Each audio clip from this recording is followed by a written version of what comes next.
All right, guys, I've never done an unboxing, but we're doing it today. This is Stephanie Soebbing from Quilt Addicts Anonymous, and as you can see, this reads, Simple Quilts for the Modern Home. This is my book that I wrote, and it has been 2 years in the making. I signed the contract to do this book almost exactly 2 years ago, and it has been a long road to get here, and I'm super excited.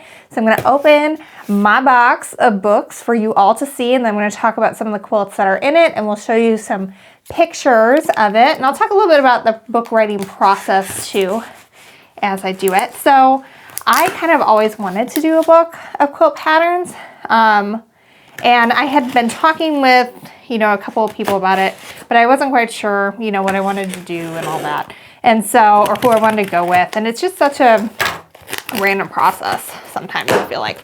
So I was at Quilt Market. It was my first quilt market that I went to where I had stuff in it. Like I had worked with some fabric manufacturers, and my quilt, my Block of the Month kaleidoscope, was hanging like 12 feet in the air at Northcott's booth, and it was just like surreal to see it. It was really cool. And then basically all of Majestic Boutique's booth were my quilts and my patterns. And my goal at that one was to try to get in with distributors. Oh my gosh, let me turn around. So here's the book cover. Anyway, so there's 3 or 4 like main distributors that will sell your quilt patterns to quilt shops all over the US and Canada. So I want to get in with them, and I was able to do it. And really close to their booth, or to Majestic Boutique's booth, was Landauer, which is what ultimately ended up publishing my book. So I talked with them. I interviewed one of their recent authors who ended up being the photographer as well for our podcast, Sit and Sew Radio, which is coming back. If you miss it, we're going to get back to that soon. And they're like, oh, what do you do? And we started talking, and then I showed them my stuff over at Majestic Boutiques and my things over at Northcott's booth, and they were like, submit something, we want to work with you. And that is not like the normal experience, but I turned it in and I was approved within 24 hours, and all but one of the ones that I turned in were approved too. So it was really cool. It was a fabulous experience, but then everything was like super slow from there. So I had this crazy deadline. I had to do like, here, I will pull one of these out. I'm so excited. It's my book. Oh, I love this one. This one was quilted by Natalia Bonner, and it's just stunning. I will show you some of the highlights of it. But anyway, so I had this crazy deadline to get this book done. So I was like making, I think 12 quilts in 6 months, something like that. 6 months. I think that was what I had. And so I got it all in, and then immediately after I turned it all in, the editor that I'd been working with left the company, and so there were some staffing changes and everything slowed down quite a bit.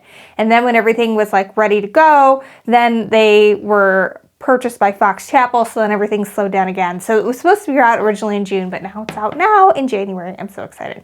But anyway, so these photos, I actually took the photos for the quilt. We invaded my in-laws' house for the weekend, and we basically spent 9 hours at my in-laws, my father and mother-in-law's house, and then also at my sister and brother-in-law's house. So they just like redone everything, and we just kept tearing rooms apart, taking photos and putting them back together, and we had this whole light set up. It was exhausting. So when I set out to do this book, I wanted to create something that really was the quilt book I wish I would have had when I started quilting. I started quilting before YouTube, and I made a lot of big mistakes. Like, I didn't know that there was such a thing as a 1/4 inch presser foot, so I sewed very consistent 3/8 inseams for a year and a half before I realized that this is not a 1/4 inch presser foot. So eventually I started taking classes and learned lots of fabulous things. So everything that I wish I would have had in my first quilt book, I put in this one. So we talk about the principles of modern quilt design. We talk about all the things that you need, specifically talking about what a 1/4 inch presser foot is, and thread and rotary cutters. And then we go into like piecing, like how to do it, piecing 101. So if you've never cut something, we show you how to do it in this book. If you have never cut diamonds, we show you how to do it in this book. If you haven't cut 90-degree triangles, we show you how to do it in this book. And it just like, it's going to go over absolutely everything that you need to do it. And we're going to be doing video tutorials 1 a month for the next year, going over quilts that are in this book. We're not going to give you the measurements or the fabric. description or fabric requirements for it. To do that, you're gonna need the book for. All right, so this one is called Going North, and this one is strip piece. I really love this one. Natalia Bonner quilted this one. Whenever I have something that has massive amounts of negative space, I usually send it to Natalia because I know she's gonna do a fabulous job with it. But this one is actually really easy to do, and you don't have to worry too much about getting everything perfect because you really only have one panel and then you're done. You're sewing yardage to it. The fabric from this one was provided by Art Gallery Fabrics. This is a basic, so it's still available. So we're going to be bringing back some kits and things too as we bring this book out. So this one is Houndstooth, and this one also is strip piece. It gets broken down where you have these strips that we're going to sew together, and then you've got squares in between it. So it looks a lot harder than it is. There's like not really much craziness to do with anything. And again, we're going to show you guys some videos coming up that will show you how to do that. This is kind of how it all comes together. So it's got that alternate grid layout where the focal point is up in that corner, and it really is very pretty. The book also has quilting suggestions for each one of these, and they come from like very simple to something that will challenge you a little bit more as you get further on. This one uses Me+You Batiks from Hoffman, and so thank you to those guys for sending me fabric to do this quilt. This one is called Ripples, and it's all half square triangles. So if you've never done half square triangles before, this is a really great one to do it. We also arranged the book from like easiest to most challenging. So if you're a new quilter and you just want to try out some new tips, you can start at the beginning of the book and kind of work your way to the back and build your skills as you go that way. Oh, this was one of my favorites. So I really love working with Shell Rummel's fabrics, and she has a new line coming out that we're getting very soon. They're really soft, and you have to work with the tone to kind of create contrast. So I really enjoyed working with this one. This one, again, is completely strip pieced.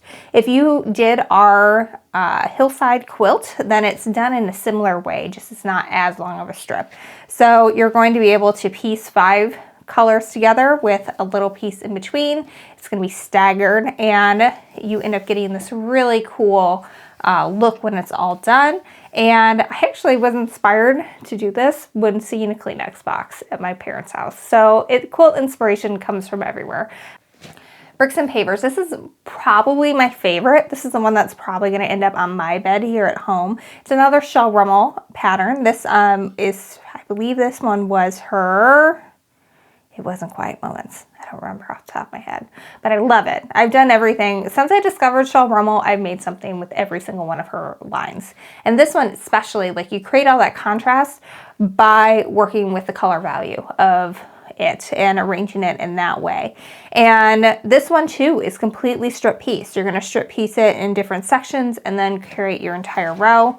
And so you end up having these different strip sets here that eventually become this. And so it really is kind of neat. It draws your eye to that center, but it's kind of wavy, but in a very like specific way.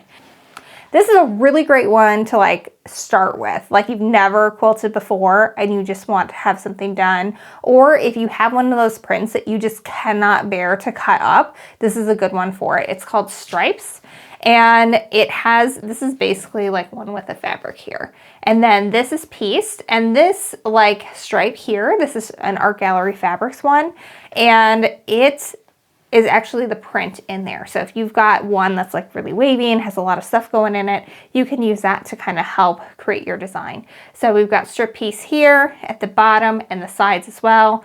One giant with the fabric, and this is strip piece as well. So it goes together super fast, a good way to use some of those prints that you just can't bear to cut up, and you can use that in a big focal area. Some more things. And I've got a thing for pottery. So I was just like, we just basically loaded up the car with all the quilts for the book and then like $200-300 worth of throw pillows and as many like knick-knack things that I could find that would help stage photos. So, and I was like stealing stuff like this stand is normally in my mother-in-law's sunroom, and I pulled it all out in there, and I brought like a million sets of sheets that would work with it. These are normally my sheets that are on my bed. It was a lot of fun to do all the photos and everything for the book. This is another really great one to start with. These are 100% strip piece. It uses the Art Gallery Fabric solids. They are really great to work with. They probably are my favorite solid, but they're a little bit more expensive. But they are just really saturated in color. They're really pretty. And this really allowed me to kind of have that, it looks like a paint chip to me. Like when you go to a store and it's all lined up of all these colors work together and could work in your room. I felt like that was what I could do here. And again, 100% strip piece, super easy to do. And I talk about using rulers to create these perfect circles in your quilting. All right, so now we're starting to get a little bit more complicated. The book includes instructions for fusible applique. This one's called Bubbles. And so I did this whole bubble layout design of different size bubbles, and the templates for those are in the book. And again, I use Art Gallery fabrics for this. And then I did ghost quilting in the background. So this one's super cool as far as this quilting. This is what the actual design looks like. So in here, I quilted everything that you would see in here. So I'll show you a photo of that, a more close-up shot, so you can see like what I did. So from the back, it looks like there's 2 panels, but from the front, it's just like a long arm quilter's playground, or if you really want to do something special, that can be really fun. So this one was really fun to do too. This one just uses 4 fabrics. So if you have a line where you just really like 4 things, you can totally do that with this. This is a 60-degree triangle pattern. So it's sewn together in rows. It's a great 60-degree triangle pattern to start with if you've never done 60-degree triangles, because you're not doing like weird assembly diagram things. You're just like doing horizontal rows, and that's something that we're used to doing. With this one, I did the quilting just a lot of wavy lines going across it because the fabric was so busy, like you're not gonna see it. You just won't. So why spend all the time making it super fancy and crazy when, you know, the fabric is too busy, it's gonna be overwhelming. So it just kind of followed the undulating wave, and it worked really well. Okay, so one of the things that I like to challenge people is to kind of get out of their box and what they consider to be a neutral. So this one is called Argyle, and I used lime green for the neutral. This was called Zola by Ink and Arrow. So thank you to Ink and Arrow for providing fabric for that. And what I did was I had all these really cool prints from the line that I wanted to use, and they all had this lime green in it, and so I used that as my background. And it's a basic that they have, and so it's not a true solid, it's got undulating color in it, and it really was a lot of fun to work with. And for this one, I did ruler work in the big diamonds, and then in the background I did a lot of swirls, and we talk about how to do that in the book as well. So if you're looking for something to inspire you from start to finish with your quilt, this is a really good one to go with. This is probably my second favorite quilt in the book. It might be my husband's favorite quilt. So if you guys are doing the dimensions block of the month, then you're already familiar with our Kinkami shades that we use from Clothworks, and I just love them. Each diamond is made from just one fabric. So you get all this color variation just by cutting it apart the way you normally would. And I say the way you normally would, but it's a little different because instead of cutting across the width of the fabric, you're going to cut across the length of the fabric. And we show you how to do that in this piece. And the background too is also the gray, the light gray ombre that they have. And so that goes there. And it really is very cool. And I did ruler work in all of the star, and I'll show you some close-ups of it. It is just phenomenal. When I finished this one, I felt like it was like I have arrived. What I have envisioned for quilting has happened, and I'm very excited with how this turned out. So I really loved how this one looked, and my husband, when he saw it, he was like, how did you do that? How did you plan that there was going to be that star in the middle? And I was like, I don't know, it's in my head, it happens. Now, 0 Y seams in this ever, people. So with the Argyle one, that goes on diagonal rows, so you don't have any Y seams. And with this one, what you do is you're going to assemble your diamonds in rows like this.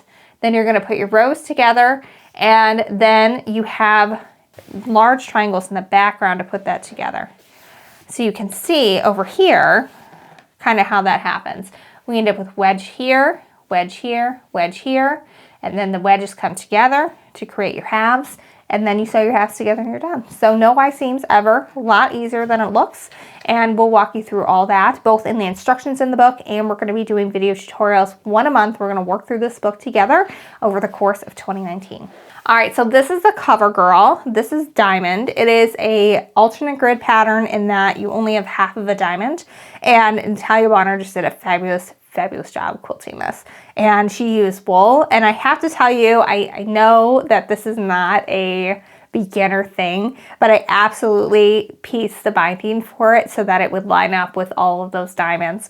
And I couldn't help myself. I had to do it. And so she did like the quilting makes this. There's so much negative space in here. And she quilted, used her 4-in-1 ruler, which I did a video using not too long ago, to get puffy in the diamonds, and then she outlined this with some straight lines and then just did an all over feather meander all in the background, and it's just fabulous. And this is a great one if you've got a line where you like the rainbow-ness of it. Like, this is a really great one to do.